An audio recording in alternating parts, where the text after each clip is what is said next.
Africa's gold didn't just shine, it shaped the world. From the depths of ancient riverbeds to the opulent courts of emperors, gold was the lifeblood that pulsed through the veins of African civilizations. This precious metal, abundant in the geological deposits of Ghana, Mali, and Senegal, was more than mere adornment. It was a spiritual symbol and economic powerhouse that would leave an indelible mark on global history.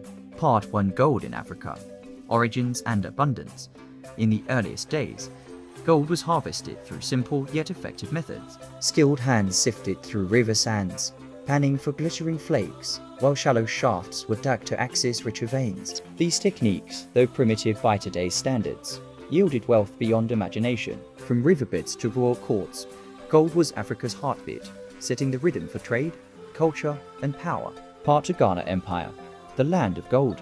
The Ghana Empire, founded around 300 CE and reaching its zenith between the 9th and 11th centuries, and its moniker as the land of gold, its vast goldfields in Bambouk, Bure, and Galam became legendary, attracting traders from far and wide. But Ghana didn't just trade gold, it controlled its flow with an iron grip. The empire's strategic location allowed it to dominate the trans-Saharan trade routes, facilitating a unique exchange system with Berber merchants known as the silent barter.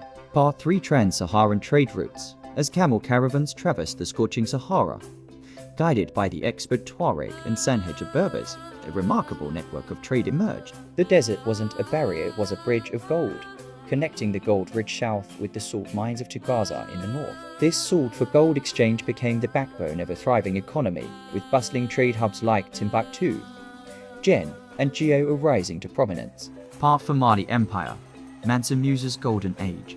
The Mali Empire, successor to Ghana, ushered in a true golden age from 1235 to 1600 CE. Its control over the goldfields of the Arkan Forest and Black Volta cemented its status as a global economic powerhouse. But it was the legendary pilgrimage of Mansa Musa in 1324 that would etch Mali's name in the annals of history. With a retinue of 100 camels laden with 300 pounds of gold, Mansa Musa didn't just travel, he redefined wealth on an international scale.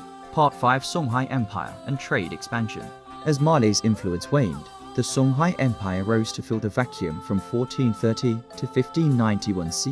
Building on the foundations laid by its predecessors, Songhai expanded its control over trade routes through military might.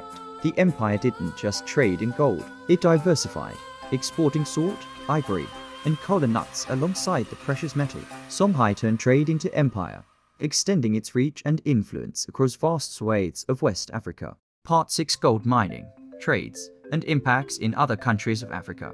But the story of African gold isn't confined to these well-known empires. Across the continent, from the gold-rich regions of Zimbabwe to the coastal areas of East Africa, gold mining and trade shaped societies and economies. The gold of the Ashanti in modern-day Ghana, the mineral wealth of the great Zimbabwe civilization, and the coastal trade of the Swahili city-states all contributed to a complex tapestry of commerce and culture.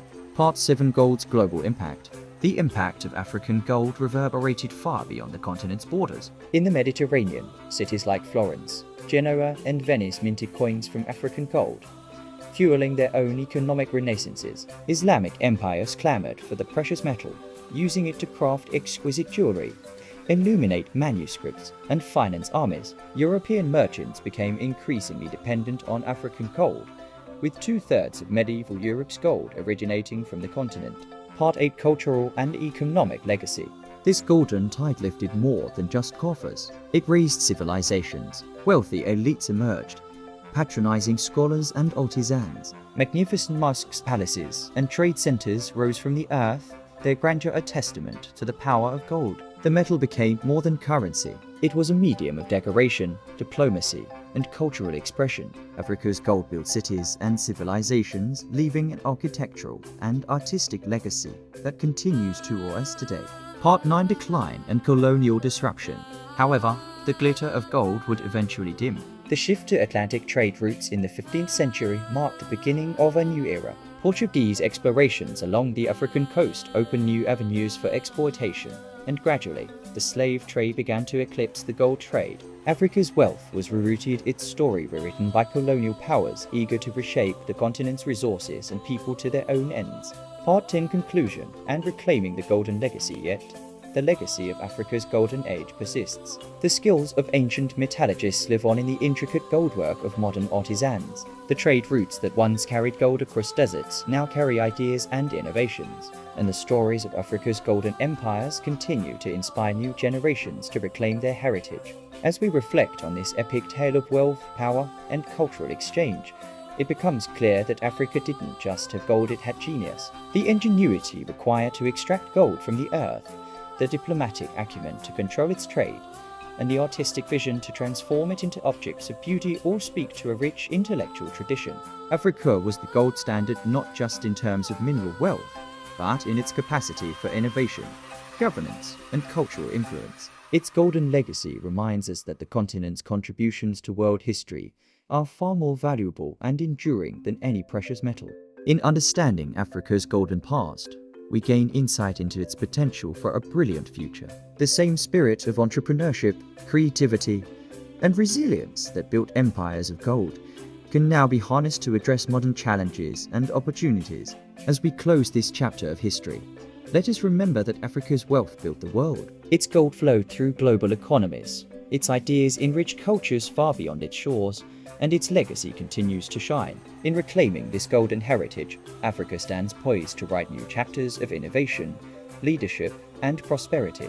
The story of African gold is far from over. It's a narrative of resilience, ingenuity, and untapped potential. As we look to the future, we must recognize that Africa's true wealth lies not in its minerals, but in its people, their creativity, their knowledge, and their indomitable spirit. This is the real gold standard, and it's one that continues to shape our world in ways we are only beginning to understand.